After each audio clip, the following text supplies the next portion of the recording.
How's it going? Bernie Sanders is going to be giving a campaign update at 1 p.m. Eastern, though right now the timer on here is showing 10 minutes, so maybe 1:05. But not clear right now what's going to happen, though there is some reporting. Let me show you this reporting. Sean Sullivan says, news, Bernie Sanders expected to say at a presser Wednesday afternoon that he is staying in the race and looks forward to debating Joe Biden, according to two people with direct knowledge of his plans. So that's from the Washington Post. I don't think they would report this if it wasn't true. So I think he's staying in the race. Looking at the delegate count right now, like there is a lot of, I'm getting into it as well. Like it feels like it's about to be over. But the reality is, looking at the delegate count, it's not that big of a difference. It's really not that big of a difference. And there's more than half the states left. And like, this is what you need for a majority of delegates. So here's the thing. This has been a very volatile race. It can flip on a switch at any time. What really needed to happen this week was a debate, and we didn't get it. So that's what really hurt Sanders in the states that voted yesterday. He needed that debate. But you got a debate on Sunday. So there's a debate on Sunday that could change things around. People got to pay attention. Like, that's the thing too. People have to actually watch the debate. You can have a debate, but if nobody sees it, nobody highlights it, doesn't really matter. Doesn't exist. So it has to actually, make some headlines.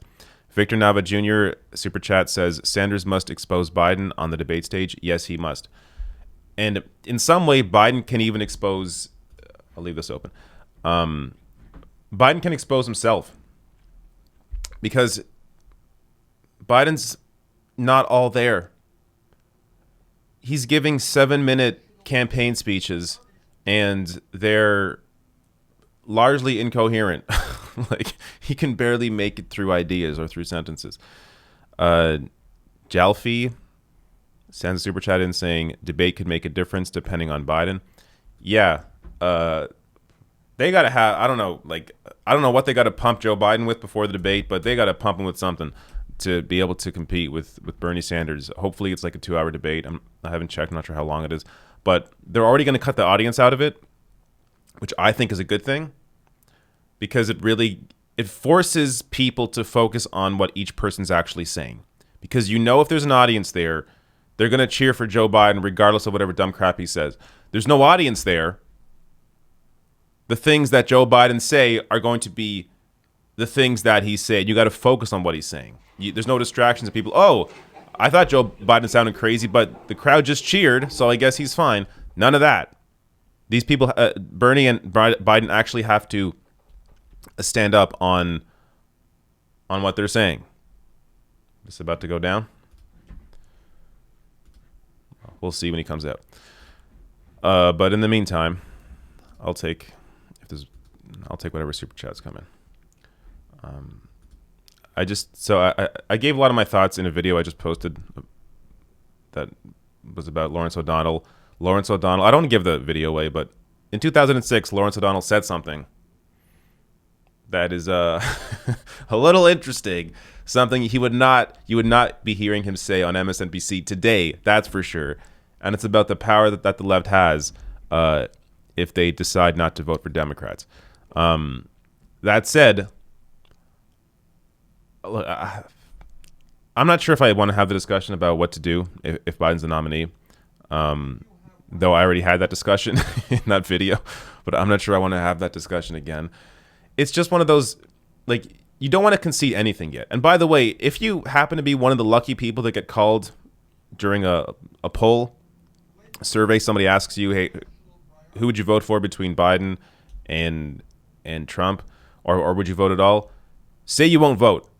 You have to show the Democratic Party in polling. They have to see ahead of time that they will lose with Joe Biden, and maybe by some luck, they actually may try and reach out to voters under 45, may actually try and reach out to progressive voters, but it's going to be really tough because of Joe Biden's record, who he's surrounding himself with, the cabinet picks he's putting out there like Michael Bloomberg and Jamie Dimon that are potential choices. Just unbelievable shit. And then him saying he'd veto Medicare for all. I don't know how you win an election against Donald Trump without voters under 45. You need them. So it's sorry, I've been looking for super chats here for the past 3 minutes. Here we go. So their strategy right now is moronic.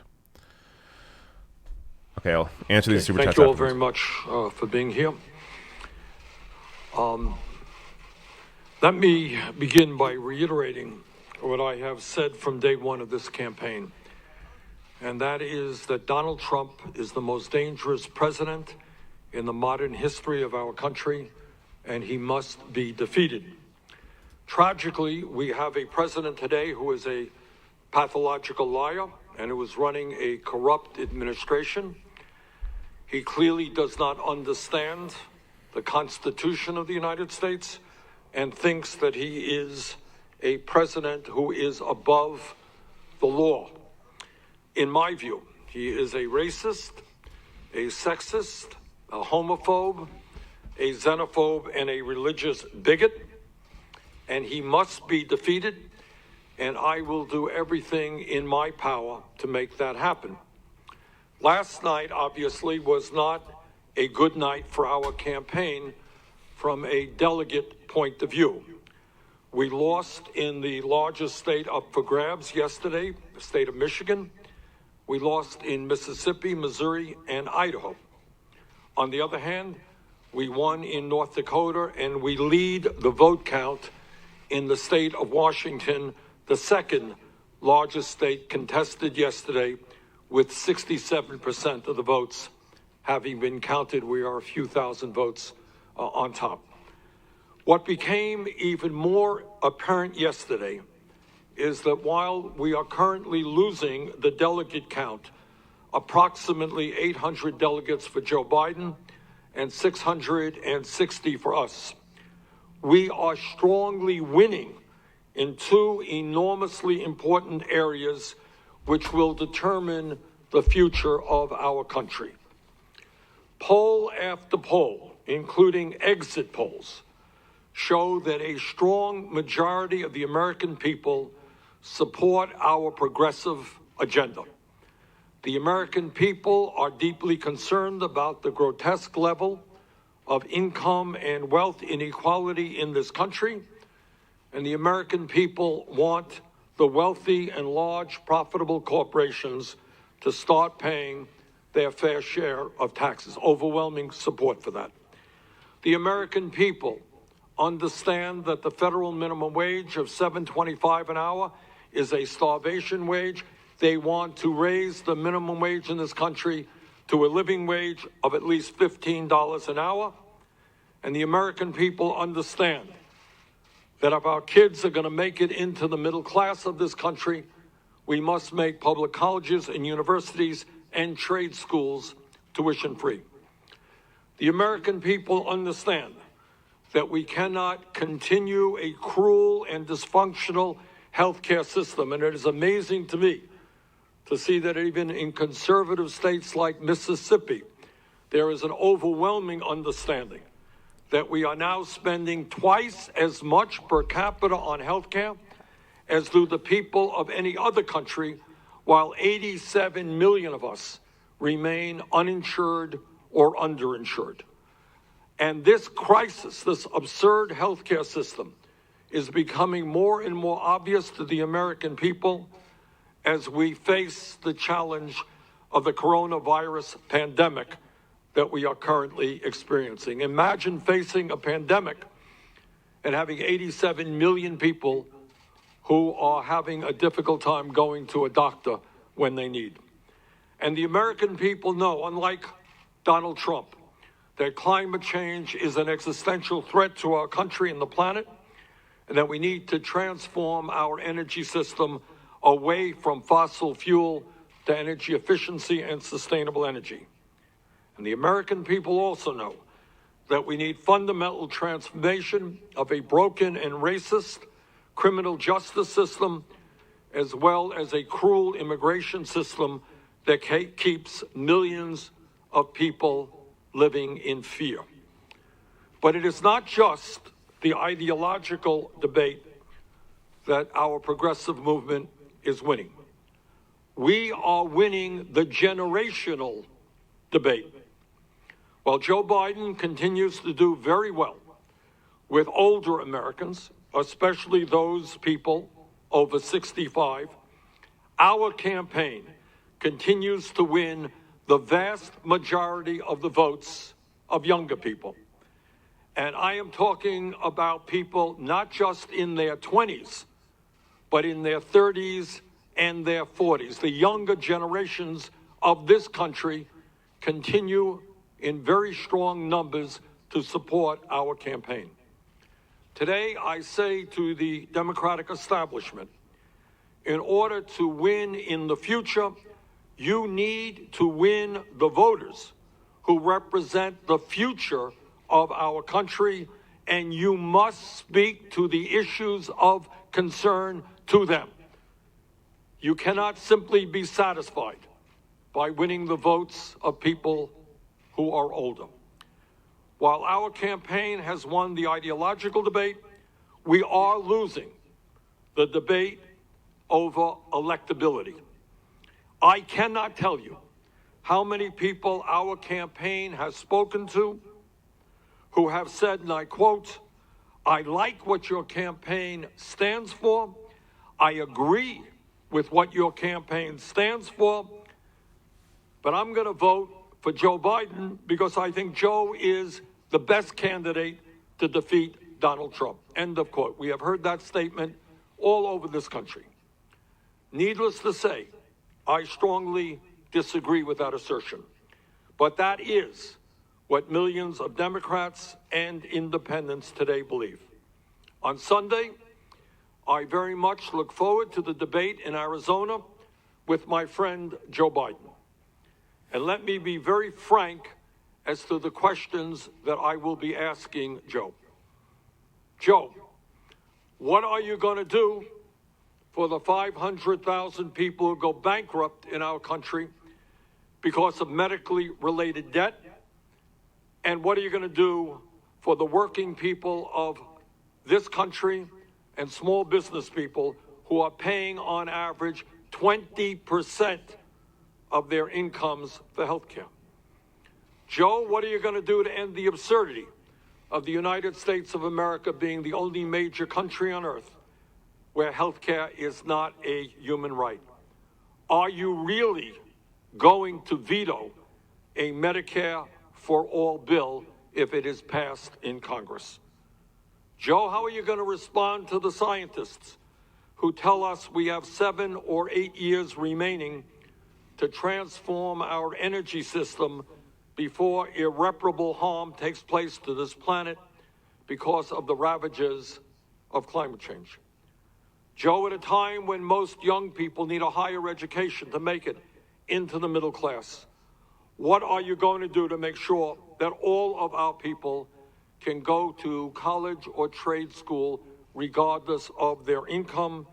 And what are you going to do about the millions of people who are struggling with outrageous levels of student debt?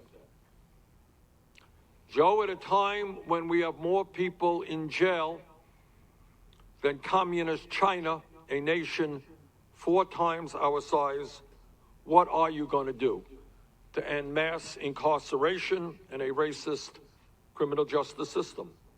And what are you going to do to end the terror that millions of undocumented people experience right now because of our broken and inhumane immigration system? Joe, what are you going to do about the fact that we have the highest rate of childhood poverty of almost any major country on earth, and are living with the fact that 500,000 people tonight are homeless and 18 million families are spending half of their income to put a roof over their heads? Joe, importantly, what are you going to do to end the absurdity of billionaires buying elections and the three wealthiest people in America owning more wealth than the bottom half of our people. So let me conclude the way I began. Donald Trump must be defeated, and I will do everything in my power to make that happen. On Sunday night, in the first one-on-one debate of this campaign, the American people will have the opportunity to see which candidate is best positioned to accomplish that goal. Thank you all very much.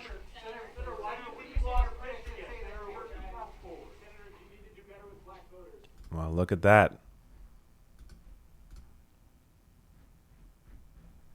Not taking questions. All right. So there is your campaign update. Stop that there. So he's staying in the race, which I think is a good idea. As I showed you earlier, like there's a long way to go. Half the states, more than half the states, still have to vote. This has been a very up and down campaign. It can change on a dime, especially in a one-on-one debate. And if it makes enough headlines, makes enough news, you don't have an audience there, so Joe's not going to have the applause lines to be able to rely on. He has to rely on his own ability to respond to questions, which is not going to go well for him. This is going to be one of the times where Joe Biden actually has to speak for more than 7 minutes. Like, he will be focused on. People will see how weak he is. And not even just weak on the issues, but mentally weak. Anything can happen. The race can change. I know it seems implausible, because it is implausible. Because the momentum, the media, the political establishment is all behind Joe Biden, pushing him as already the eventual nominee. But things can change. You never know. So I'm looking very forward to that debate. I will likely cover it on Twitch on Sunday, because covering live events on YouTube is not a good idea. A lot of weird legal copyright issues that come up, even though it's completely fair use. There's nothing wrong with streaming it. But YouTube has issues with that. Twitch has less issues with that. So I'll try and stream it on Twitch, see what happens. But that was it was good to hear. It's good to hear his fight. The electability argument. He definitely has to hammer Biden on electability. Like, this is the issue you have to focus on.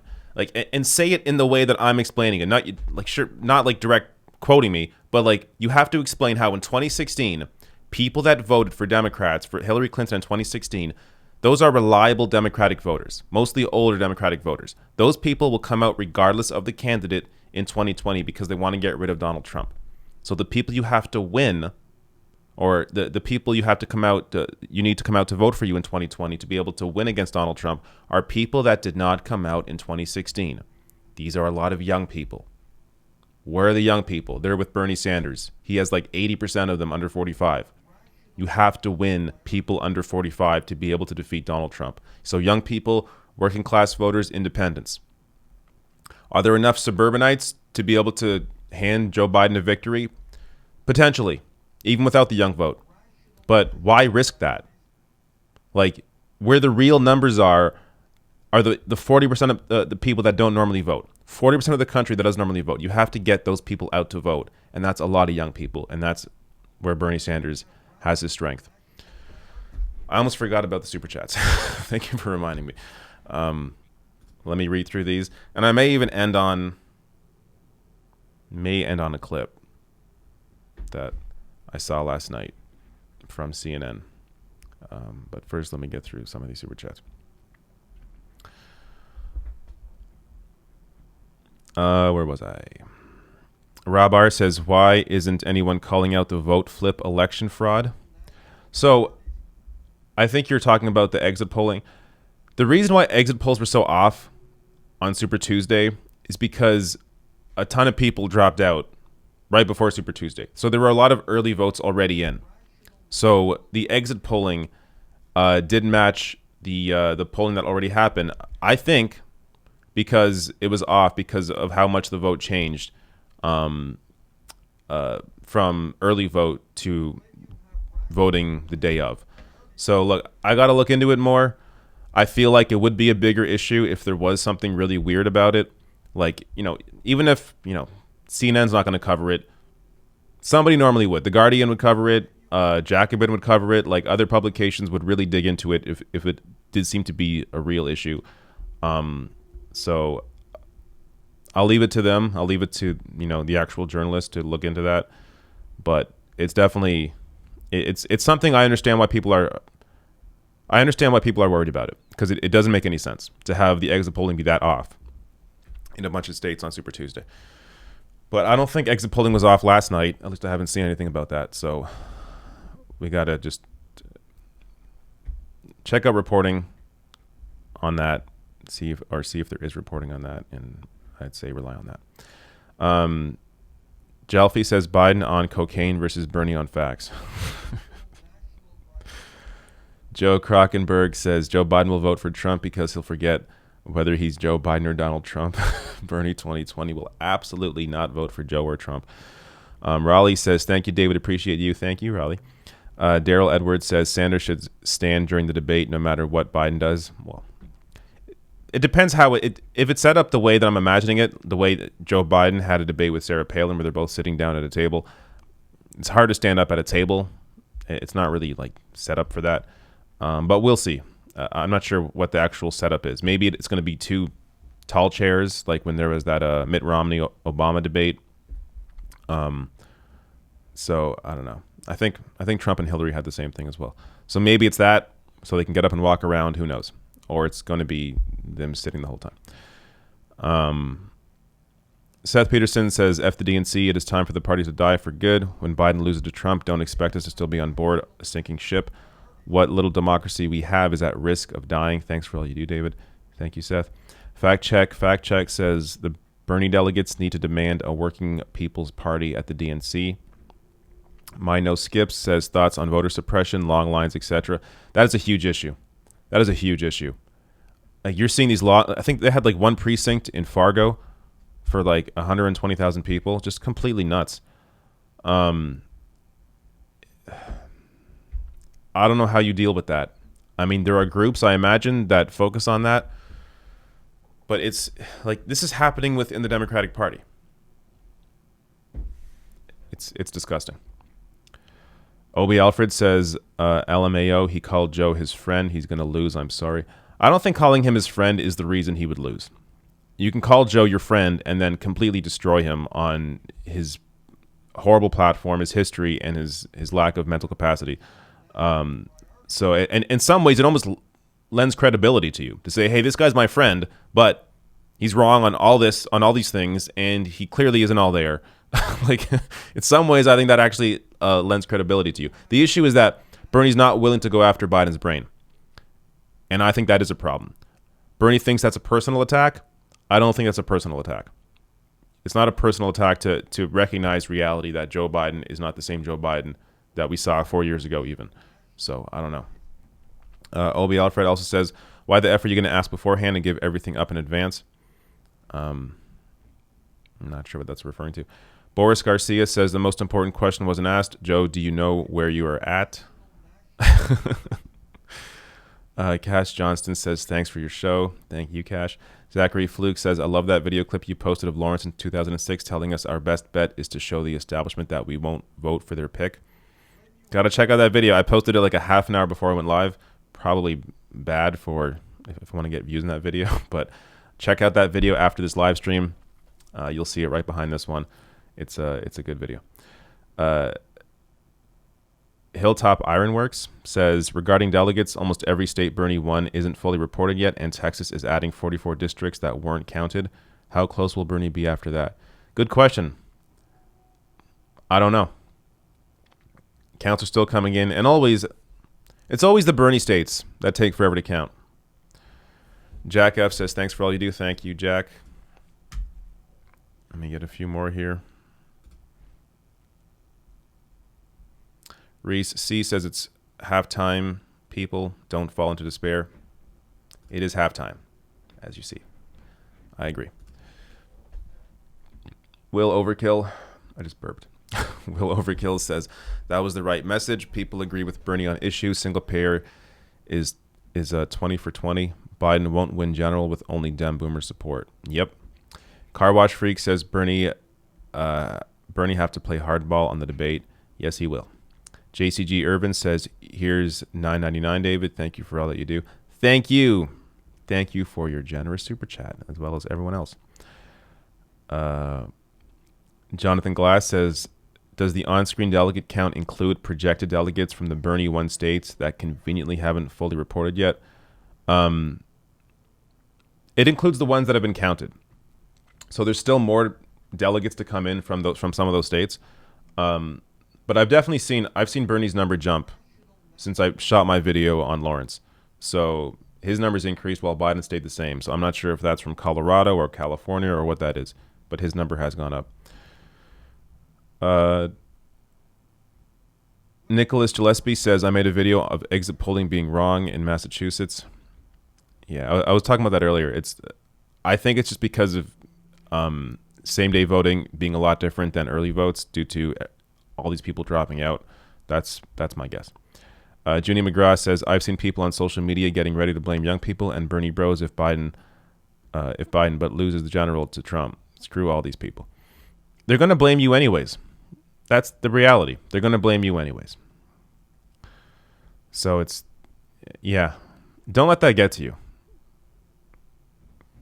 Don't let that get to you. John O'Shea says Bernie wanted to stand at the Fox News town hall. Yes, he did. Car Wash Freak says 2020 Senate race staying home. It's not an option.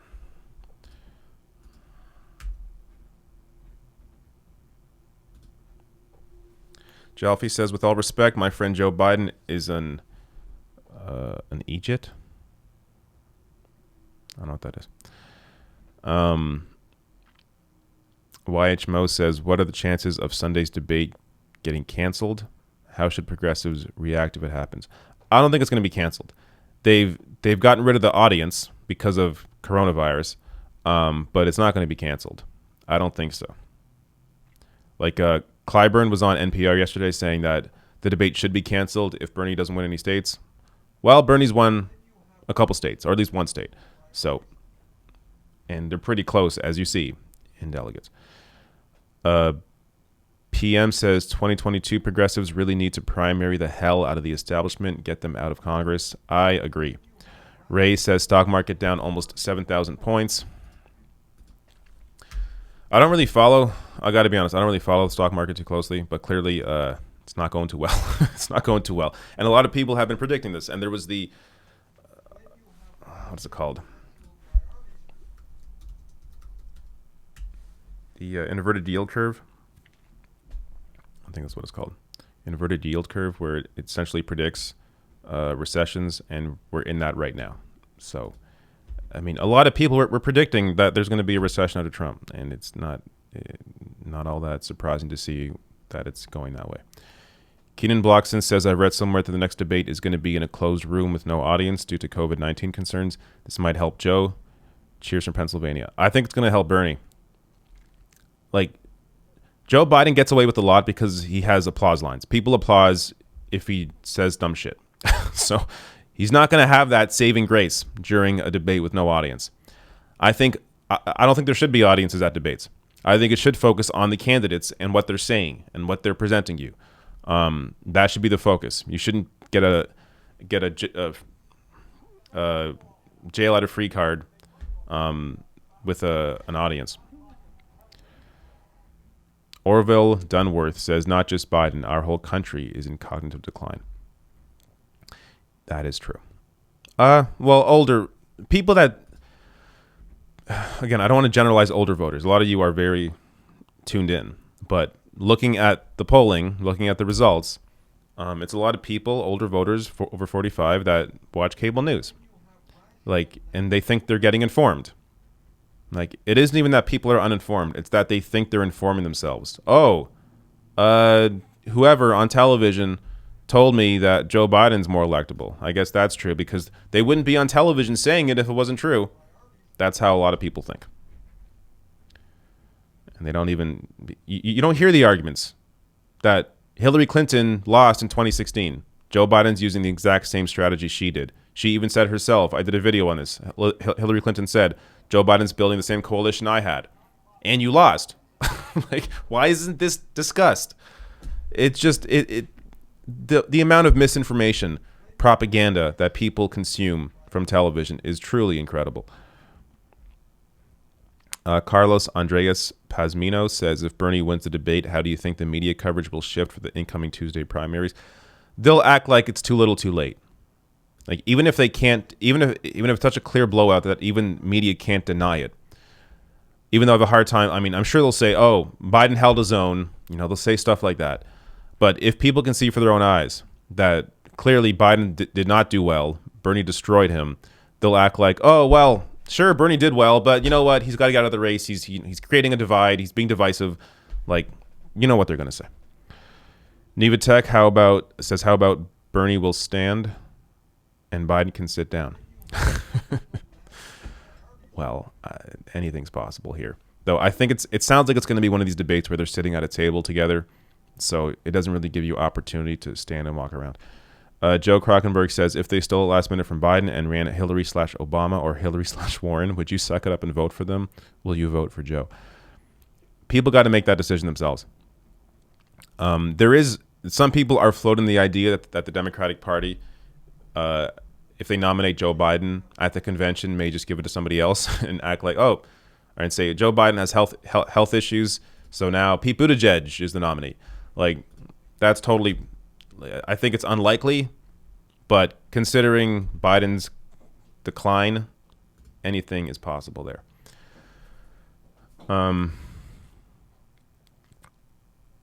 Jalfi says Egypt equals idiot in Ireland. Oh, YouTube silences the word. You can't say idiot on a super chat? That's shocking.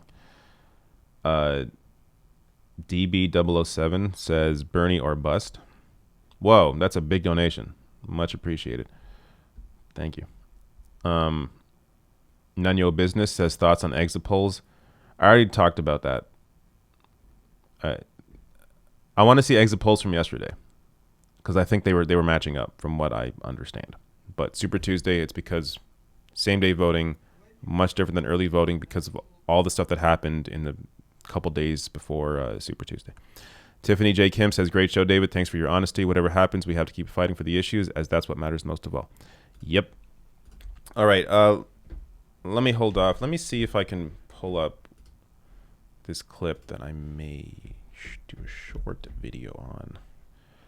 Saw this last night. And this is it's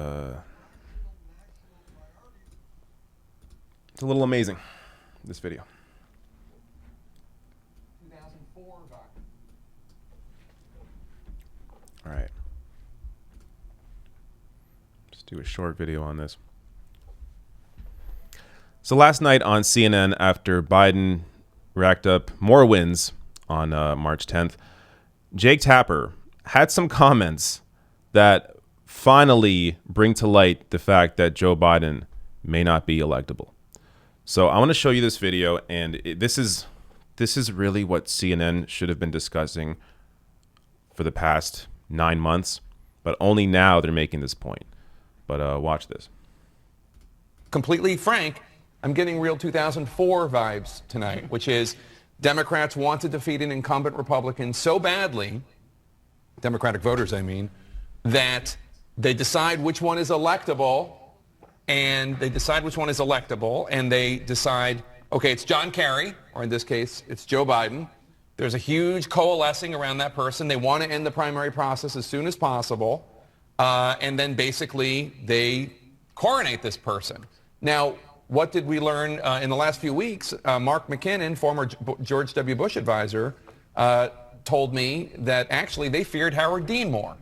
Because Howard Dean, even though he was less predictable, there was a starker difference between Howard Dean and George W. Bush. And he was drawing much bigger crowds than John Kerry was able to. And Howard Dean, we had him on the Sunday show, and Howard Dean said, now you tell me. But the point is that when you have the Democratic electorate deciding that they are all a bunch of Rachel Maddow's and Chris Hayes's and the like, that they're just, progressive pundits, and they're going to pick out who is the best one, maybe they don't necessarily always know what they're doing. Yeah. So first of all, I think. Where was this point a year ago? This should have been talked about. This idea should have been talked about again and again. You have to embrace the energy in the party. You see with John Kerry, you see with Hillary Clinton, you see with Mondale. I mean, you can go back in time. The Democratic candidates that actually win, people like Barack Obama, people like Bill Clinton, there is real energy around them. There's no energy around Joe Biden. And this is because Democrats win with voter turnout. Now, the one potential saving grace here for Joe Biden, like I still think Joe Biden is likely to lose against Trump if he's the nominee. But the one saving grace is that there is a lot of anti-Trump vote. There's a lot more anti-Republican vote this time than there has been in the past. So because of that, Biden still may be able to eke out a win if he gets out enough people, enough suburban voters, and maybe even some young voters, which he's not winning right now. But you have a much better case with Bernie Sanders because he speaks to young people. He's the people under 45, even in states that Bernie is losing outright, places like Mississippi. Bernie Sanders is still winning young people in large numbers. These are the people that don't normally vote, but would come out and vote in a general for Bernie Sanders. So in 2016, the voters that voted for Hillary Clinton are going to come out, the vast majority of them are going to come out and vote for the Democratic candidate in 2020 because they're voting against Donald Trump. So the people you actually need to bring out in 2020 to win are people that did not come out in 2016. So we're talking a lot of young people, working class voters, independents, obviously progressives, left-wingers. They will come out for a Bernie Sanders. They will not come out in big numbers for a Joe Biden. Some of them may still come out because they hate Trump. They want to vote against Trump, but they will not come out in the same numbers. You know this. You know. I mean, even the biggest Biden supporter knows in their heart that Joe Biden's not going to bring out as many young people as Bernie Sanders will. You know this. And you should also know that the people that voted against Trump in 2016 are going to come out regardless in 2020 to vote against Trump again, regardless of the Democratic nominee. So this is why the lack of enthusiasm for Joe Biden, Democrats are setting themselves up for disaster if Biden is the nominee. All right. Let me finish these super chats and get out of here.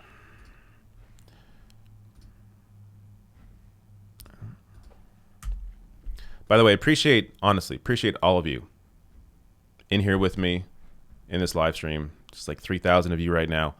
You're all amazing, even if you're not giving me a super chat. People in just the regular chat are just watching and not chatting at all. All of you are awesome. Like, this is the kind of support that independent channels like mine need to continue on. Because we are being crushed. As you see, we're being crushed by mainstream media propaganda. I made the miscalculation, not the miscalculation, but I felt like after 2016, corporate media didn't have as much power as they once did. But clearly, we're seeing now that they still do have a lot of power, especially with voters over 45. And what happened in 2016, I think, is a lot of white rural voters did not like Hillary Clinton. And there actually was an anti-Hillary Clinton vote in favor of Bernie Sanders in 2016 for a lot of white working class rural voters. Because those are the people he's losing right now to Joe Biden. So while Bernie expanded his base, is a lot more diverse, he's losing white rurals. And these are people that a lot of them are going to be, fooled by mainstream media. It's unfortunate. Or they think, like, the thing that Joe Biden has that Hillary didn't, even though Joe Biden, I think, in many ways is a much worse candidate, Joe Biden has this air of authenticity.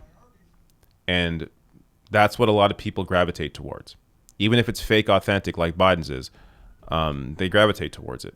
So they'll ignore or they won't even pay attention to what Biden has actually done in terms of being a senator or a VP. But they think they see him, at a campaign event and he's yelling at a union worker. They like that. Like some people like that. So, because to them it's like, oh, he's a real dude.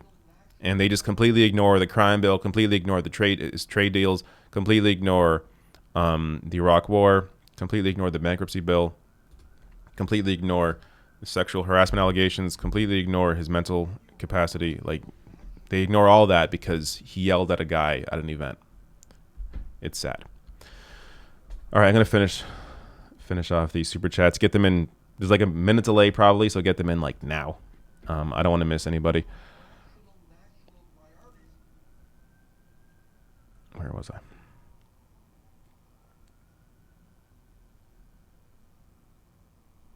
I don't know if I read this or not. Tiffany J. Kim says, great show, David. Thanks for your honesty. Whatever happens, we have to keep fighting for the issues, as that's what matters most of all. Indeed. Swirly Swirl says, have you heard of Operation Chaos? The Republicans are trying to elect Biden to elect Trump again. I thought they were doing that with Bernie. I don't know. I'm not going to. It's such a small, tiny number of people that are doing this. I don't think it's even really having much of an effect. King John Targaryen says, neoliberalism in a death spiral, Pandora's box. Jalfi says, YouTube silences many words, to be honest. Egypt is just my little exploit. P.S. Thanks to everyone supporting the show. It's really important. Yes, I agree. Thank you. Genis Alpha says, if Biden is the nominee, we should force him to commit to at least one progressive agenda to get our vote. Even if he does, who knows if he's actually going to follow through. But they got to at least try. They got to make that case, and it's got to be authentic. And they got to show that there are people in their campaign that are actually on your side. Otherwise, voters aren't going to believe them. Carlos Andreas Pazmino says, what would be a more likely concession from a Biden administration to gather the youth vote? Student loan forgiveness or a larger public option? Public option, probably. I think is more likely. But public option is not enough. A public option still puts... Public option in many ways you could say is even worse than the current system, because a public option will still drive costs up. A public option, the private insurance companies can offset all the sick people under the public option, drain the public option of resources, and then they can say, hey, look, Medicare for all is not going to work because the public option didn't work. Even though the public option wouldn't operate at all like single payer system, because the single payer system puts everyone on the same plan. So the two are very different. Like the idea that I don't think people should look at a public option as a step towards single payer, because I don't think it is. I think a public option could be a huge failure, and they could point to that and say, hey, Medicare for all is not going to work because of the public option, when that's not the case. They operate very differently. A single payer system puts everyone on the same plan, and you take out the for-profit middleman, and they no longer have power in the system. So it's not, I don't think a public option is even a good idea, to be honest with you, because it's not going to end well. Nick says the progressive movement will never die. I agree with that. Jason Choi says, no more turd sandwich. Screw that. Play Mango sends me some money. Kroner, I believe. Thank you. Carlos Andreas Pazmino says, love for independent media. Thank you, Carlos. All right. Getting near the end here, I think. About just read these last bits. A name I cannot read says, I'm in California, live in a car, going to drive to DNC if need. Ravi Parimi says, who watches cable TV? I swear those old people are so impressionable. A lot of people do. I do, but I am aware of their BS. A lot of people aren't. Joe Krockenberg says, what VP would help Bernie the most? I don't know. You mean in terms of winning the nomination or winning the election? I don't think he needs help to win the election. He needs help to win the nomination. It's two very different things. To win the nomination, maybe it would be like, it'd have to be someone you wouldn't expect, honestly, and someone I wouldn't want to be vice president, like Elizabeth Warren or Kamala Harris. And it wouldn't make any sense. They wouldn't do it, but they would need someone like from the center to win the nomination potentially. Or people that are friendly with corporate media, like a Kamala Harris. But that's not going to happen. So it's a weird discussion to even have. And I wouldn't want her as VP. So I don't know. I don't think there's any winning there. Yeah, I don't think it makes sense to announce a VP early. Joanna Brams says, I'm from Puerto Rico and I cannot vote for president. I honestly think that older people are scared to fight for their rights. I hope after the debate Sunday they change their mind. # I still feel the burn. Maja says, as a Canadian watching this unfold, to everyone in the States, please keep fighting for these basic rights. Don't give up. Hashtag Bernie 2020. Okay, one more refresh. I hope you all got your messages in. One more here. William Emerson says, if we weren't the underdog, would we even know how to fight this thing? Hashtag on to the debate.